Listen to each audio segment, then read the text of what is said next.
All right, so here we have a small little tiny application that allows us to do some very basic interaction with a remote API. Right, it allows you to search movies and then look for details of about a particular movie down below. Okay, all right. And notice that up to this point we haven't used a local database for anything, right? And that's fine, right? This is what we should allow anyone to do if they come to our website. Just peruse through the data, right? We only really need to know or store anything in our database if we want to remember anything. Up to this point, there hasn't been any need to store anything, unless you perhaps you want to keep track of what folks are searching for.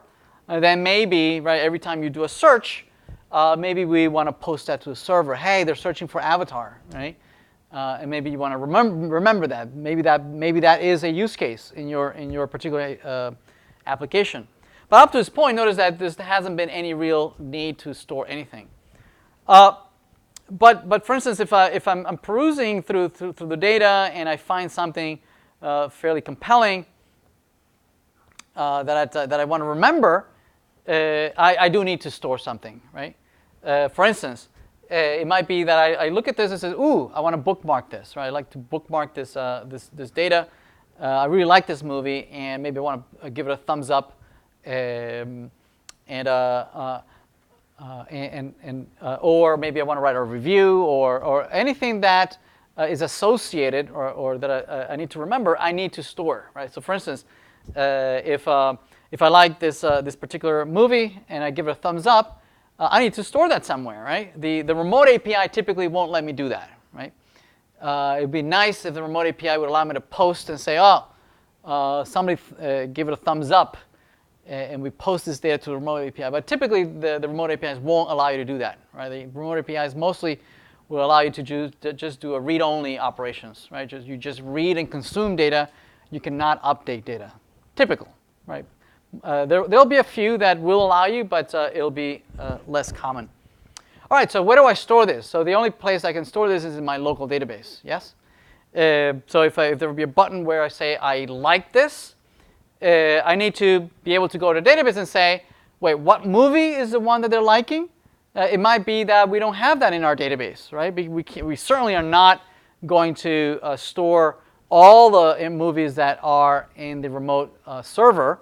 That would be silly, right? I mean, they already do a good job at maintaining it. Why would I want to cache any of that in my local database? But we do have to store the fact that somebody liked this, right? So we need a representation of the movie. At a minimum, I need to know the IMDb, right? I need to know that some unique identifier that doesn't belong to me, that belongs to someone else, that somebody is using this unique identifier to uniquely identify this entity, and typically here it would be the IMDb. I will need to store that at least somewhere in my database. And then I need to store somewhere that somebody liked it, and that if someone else likes it again, typically it would be the same movie. I would need to update those likes, right? We need to increment them, right, by 1 or whatever. Or if somebody disliked it, it would need to be decremented. Somewhere I need to store that. So I need a data model for the movie. And the data model, again, it could be as simple as the IMDb. So that I could at some point later, right, if somebody searches for Avatar again and they click on it, this rendering should be a mashup of most of the data coming from the remote API, but some of it should come from my database, right? The fact that somebody likes it in the community that is using my application, yes? Right, so it should be a mashup. So every time I'm querying this, this should also go out to a database and say, hey, do I know anything about this movie? Right? Most of the time it will be empty. No, right? There's thousands of movies. I'm sure I'm only gonna have a very sparse subset of those movies in my database, right? There's no possible way I can compete with IMDb. So certainly I'll only have a subset of whatever they have. But anyway, every time I click on this, typically there'll be two queries. Right? One that goes out to the remote database, and one that goes out to my database. Says, hey, do I know anything about this movie? Do I have any reviews? Does anybody like this? Has anybody bookmarked it? Has anybody given it 5 stars, 3 stars, whatever? Whatever I can store about this in my local database. Yes? All right. So let's first start with liking a movie. Right? So for instance, there'll be a button here that if they click on it, they're saying, I like this movie. And we'll need to post that and store that somewhere in our database. All right? So let's do that. Let's take a look at that. So what we could do is that where we're rendering the movies, so here's the details, we could add a new button here. So we can say button, and this is like, where you can now click on the like, and it would go out and post this information somewhere in the database. And we would need to store it. We would need to at least provide as information the IMDb of the movie that we are liking, right? And somewhere we need to store that. All right. So let's do that. What we could do is associate this with a click, and we can say likes, right? And what we could provide here is a unique identifier that says, hey, this is the movie that, yes? I was going to ask you, use The ID of the movie, that is the ID, the IMDb ID. That is the only unique identifier that I have so far, right? We could have first fetch this movie, but most likely that movie won't exist.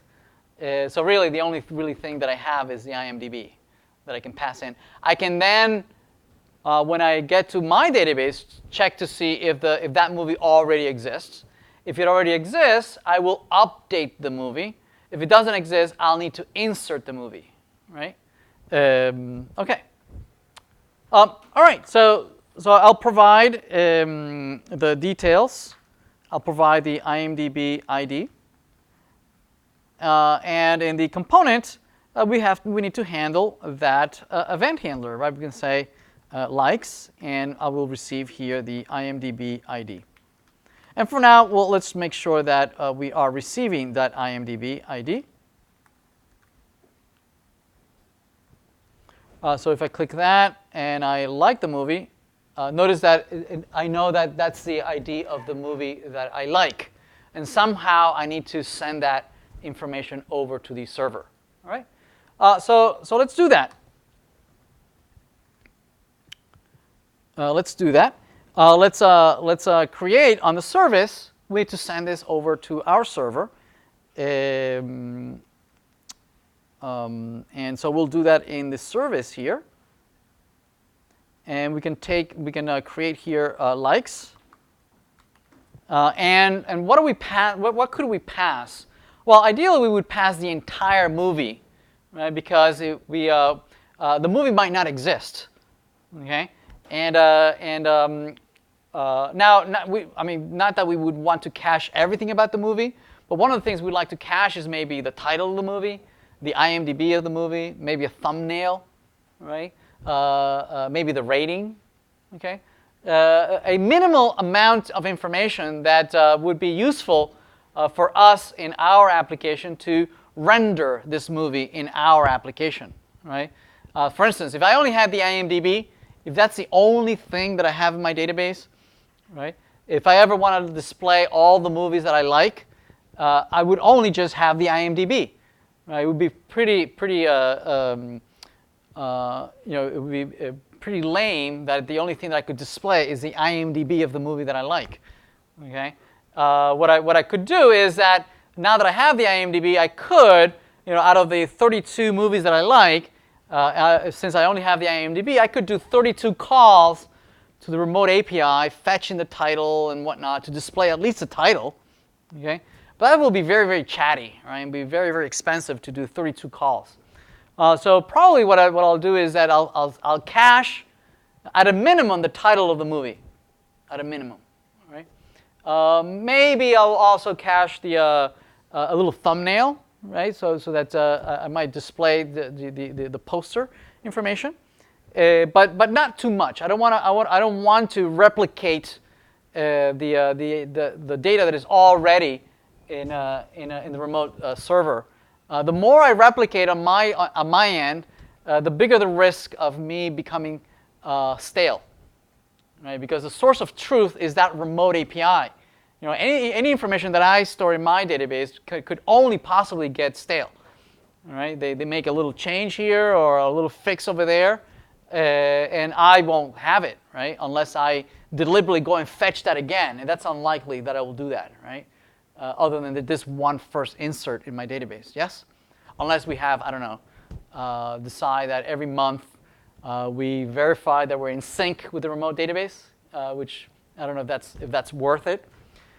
So anyway, so here, the likes, instead of passing the ID, I'm going to pass the entire movie. And here, I'm going to have the movie. And I'm going to pass it to my service now. This will be this dot movie service, and then likes, and I pass in the movie. OK? So wait, what? Oh, OK. I think this is expecting movie right here. There we go, movie. All right, so we want to send it over to our server, right? We want to send this data over to our server. So what do we send? So the only thing that we really care about is maybe the data that we want to send over is not the entire movie.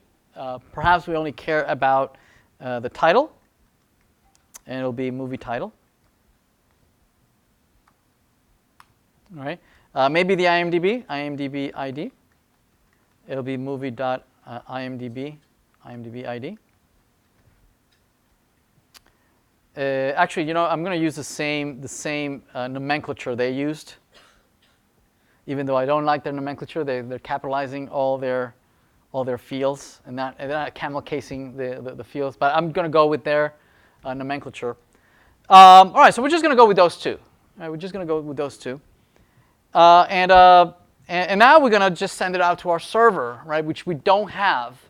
We don't have a server to store any of this, right? But let's get started though. We'll do a return fetch. We will post to our server, maybe our Java server that is running already, right? I think it's listening at 8080, right? So we'll post it there. I thought we had created something last week. Let's see, what did we create last week? I don't remember. We were right here, and we had perhaps, did we create a couple services? We did, didn't we? No, that's not it. Where is it? Summer, which one was it? Resources, no, must have been this one maybe. Services, movie service. Okay, so we have the beginnings of a movie service already in Java. We have the beginnings. We have a put, we have a post. So we could post to this, couldn't we? Right? We could post to this API movie that we already have. I believe this is running on 8080. We would have to adjust a couple of things. The movie that is expected here, has a couple of different fields. Notice that it has IMDb with lowercase d, and also has title with capital T. I mean with lowercase t.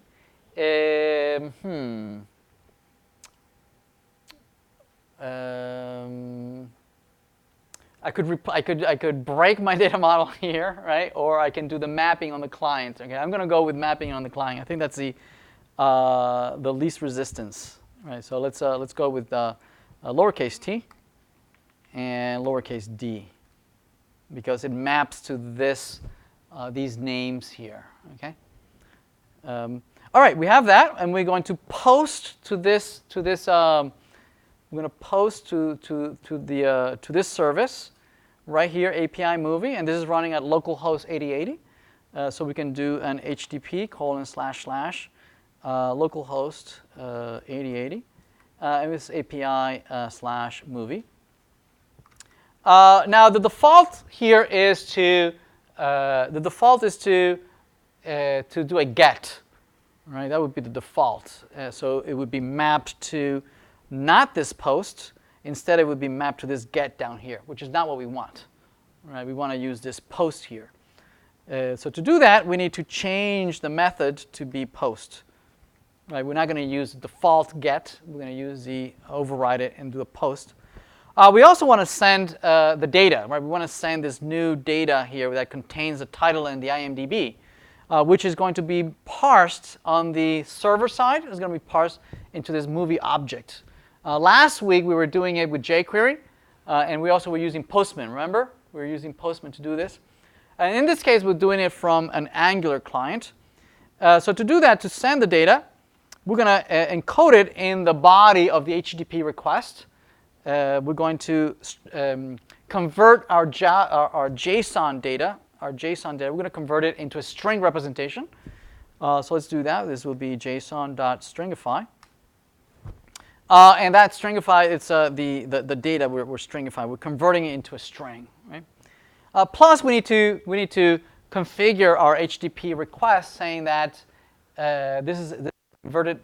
This is encoded in JSON format, right? So we'll need to encode our headers to be to use the content type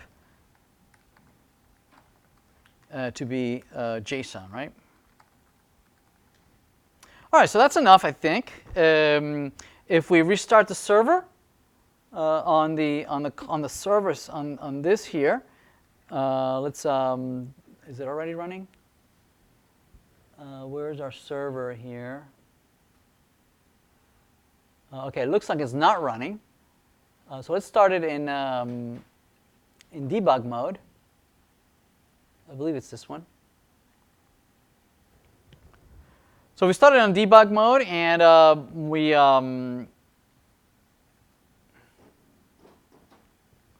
put a breakpoint here in this post. Oops. Oh no, what happened? Application failed. Address already in use. Really? Where do I have? Okay, I have. I guess I do have something running there.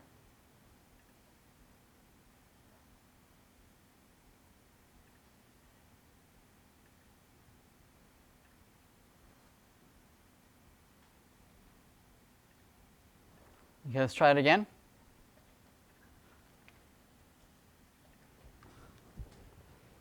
No.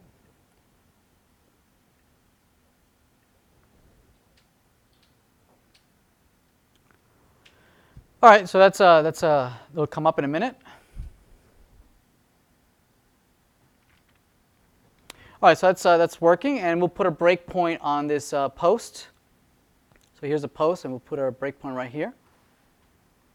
And now we can try it out. We can refresh. And here's Batman Begins, and we can clear this out, and we do a like. So notice the post went out. It didn't like it.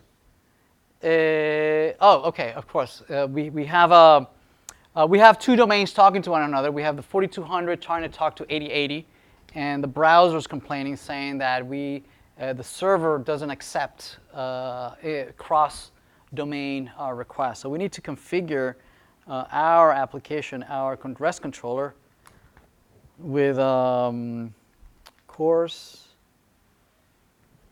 I don't know, maybe it's cross origin. Oh, there we go. Okay, cross origin and origins maybe, and this is equal to star. Star maybe, or maybe just star.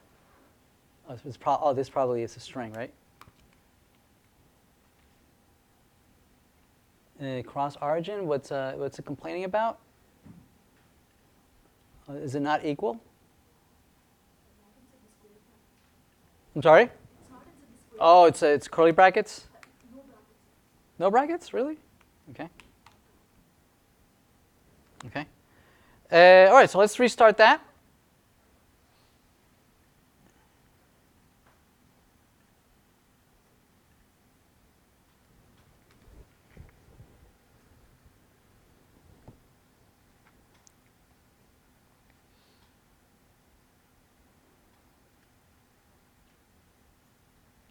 Okay, so let's clear that and let's try this again. Okay, so notice that this time it did went through. It let the query go through, and if we hover over a movie, notice that we have the IMDb there. See that? And do we have the title? There we go. We have the title. Batman Begins, and presumably it will insert create movie. So let's take out the breakpoint there, and let's continue. And let's just like just a few of these. So Batman. Wait, add Batman under the Red Hood? What? No, Batman Lego Batman Begins. Okay, so like. All right, so we have inserted a couple, and presumably the workbench should show us those new movies that we have inserted. Here we have movies. We can do a query. And we have those movies that we just added, right? Batman Begins and the Lego Batman movie. Make sense? Right? Ideally, there would be either an additional column here of likes, okay? Or there would be a separate table entirely, right, that would have metadata about the movie, of how many likes there are, right? So it could be just a field here. We could first check to see if the movie already exists. If it already exists, we don't insert, we don't create. So first we would do a query. If it's there, we're doing update. If it's not there, we would do it a create. Correct? All right? And we can do that next.